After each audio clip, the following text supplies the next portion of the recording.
In the hedgerows of Normandy, 1944, a German machine gunner counts shots. 5, 6, 7, 8. Ping! That metal ring meant the American's rifle was empty. Time to attack. The German breaks cover. He charges forward. He's dead before he takes 3 steps. The ping was a lie. The American threw an empty clip on the ground. His rifle was still loaded, 7 rounds left. The German never knew what hit him. This is how a quiet Canadian inventor gave American soldiers the edge that won World War II. This is the story of the M1 Garand and the distinctive sound that became the soundtrack of victory. John Garand couldn't see well enough to fight in World War I. The Canadians' eyes were too weak for the army, but he could see machines perfectly in his mind. Therefore, while other men died in trenches, Garand worked in a New York factory, designing a rifle that would save the next generation. Picture him in 1919, a thin man hunched over a workbench behind the factory, grease under his fingernails, metal shavings on the floor. Everyone else has gone home. Garand stays. He draws. He calculates. He builds. His idea sounds impossible. A rifle that loads itself after every shot. Pull the trigger 8 times. Get 8 bullets. No working a bolt. No pausing. No dying while you reload. 24 other inventors said it couldn't work. One was John Browning, the most famous gun designer alive. The Army held a competition. They tested every design in ice, in mud, in sand. They fired thousands of rounds. Browning's rifle jammed in the cold. Garand's kept shooting. But the Army generals hated it. They said soldiers would waste bullets. "Give them 8 quick shots and they'll spray them everywhere," General Craig thundered at a 1935 meeting. "Our boys need discipline, not more firepower." The generals wanted to keep bolt-action rifles. 1 shot, work the bolt. 1 shot, work the bolt. Just like the Civil War, but with better powder. Therefore, Garand did something desperate. He worked for free at Springfield Armory for 18 months. No salary, no contract. Just an immigrant with bad eyes, perfecting his rifle while his savings disappeared. His wife sold her jewelry to buy food. Their daughter's shoes had holes.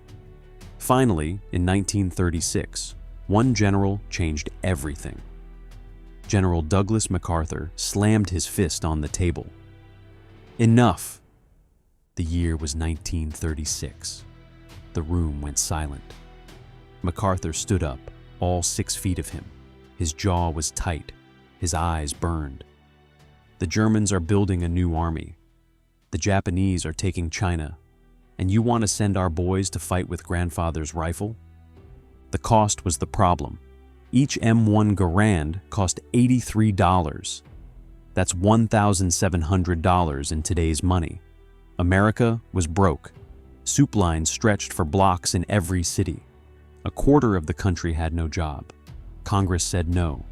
But MacArthur knew something the accountants didn't. He'd seen machine guns turn men into hamburger in World War I. He'd watched soldiers die trying to work rifle bolts with frozen fingers. One M1 Garand could shoot as fast as 3 men with old rifles. "Pay now or pay in blood later," MacArthur said. Therefore, he did something that could have ended his career. He diverted money from other projects. He hid the costs in different budgets. He lied to Congress about production numbers. By December 7th, 1941, half the Army had M1 Garands. The other half had bolt-action Springfields from 1903. Then the Japanese attacked Pearl Harbor. The soldiers with M1 Garands shot down more planes. They killed more attackers. They lived. The ones with old rifles died trying to reload. Guadalcanal, August 1942. The jungle stinks like rotting meat. Rain falls every day. Mud sucks at your boots. Your rifle rusts while you hold it. Private Robert Miller writes home, "Everything metal turns orange here. Thompson's rifle locked up solid yesterday. Won't budge. Mine keeps shooting. The Japanese attack at night. They scream, "Banzai!" They run straight at American lines with bayonets. With a bolt-action rifle, you get one shot, maybe two. Then they're on you. But the M1 Garand changes the math. 8 shots, fast as you can pull the trigger. One Marine, John Basilone, holds off 3,000 Japanese soldiers for 3 days. His M1 never stops firing. "I burned my hand on the barrel, it got so hot," Basilone wrote. But it kept going. Click, click, click, click. Bodies piled up like cordwood. The Japanese start writing home about the American automatic rifles. They're wrong. The M1 isn't automatic. It just shoots so fast they can't tell the difference. Therefore, Japanese tactics change. They stop the human wave attacks. They dig in. They snipe. They're afraid of American firepower. One captured Japanese officer's diary reads, "The Americans have a terrible new rifle. Our soldiers hear it firing and lose courage. How can we fight men who never stop shooting?" France, 1944. Hedgerows make perfect hiding spots. Every field is a death trap. Germans wait behind stone walls with machine guns. Staff Sergeant William Crawford leads his squad through a field. Pop, pop, pop, pop, German rifle fire. His men dive for cover. Crawford counts muzzle flashes. 3 Germans behind a wall, 50 yards out. He shoots back. 1, 2, 3, 4, 5, 6, 7, 8. Ping! The metal clip flies out. It rings like a bell. Every German knows that sound. Empty rifle. Americans need 3 seconds to reload. Time to rush. But Crawford has a secret. Every GI in France carries empty clips in their pocket.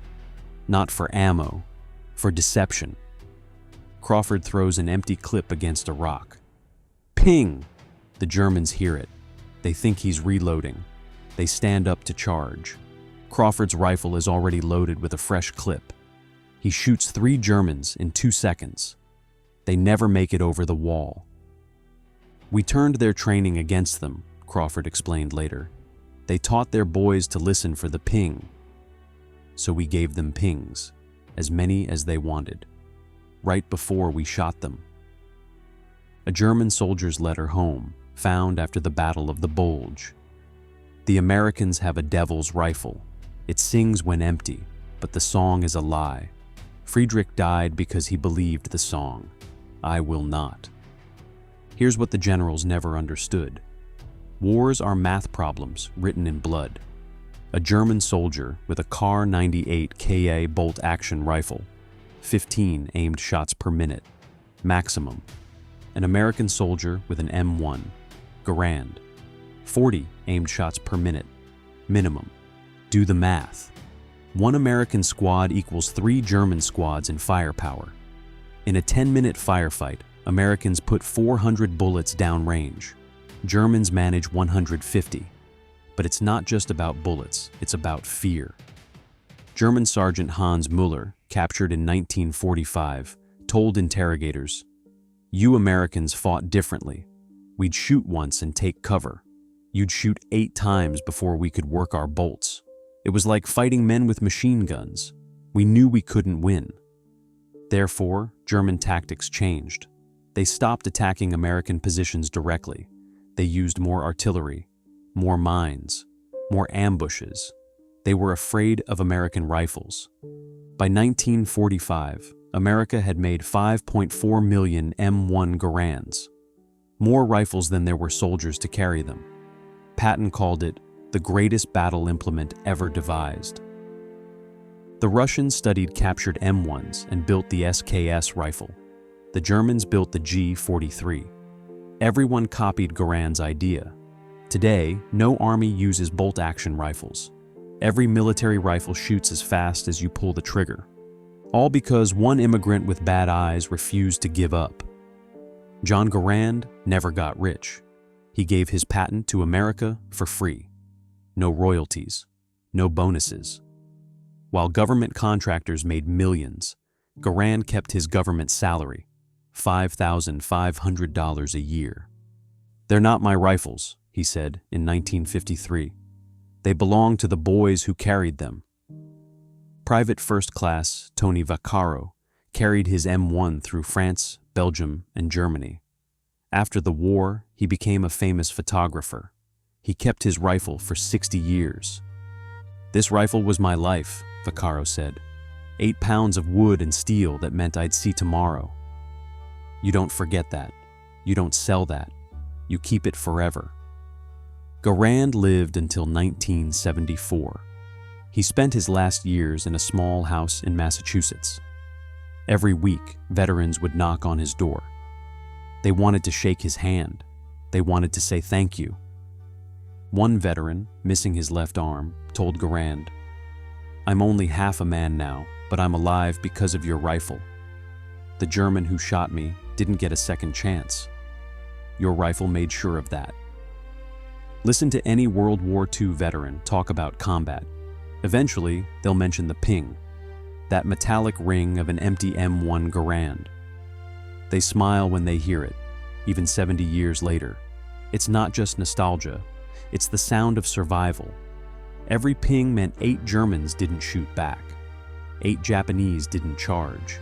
8 enemies who learned that American soldiers had better tools, better training, and a rifle that never let them down. The M1 Garand didn't just win battles, it brought boys home. 5 million American men carried this rifle. Most came back alive. The math is simple. Better rifle equals fewer coffins. That ping the Germans feared? It wasn't the sound of an empty rifle.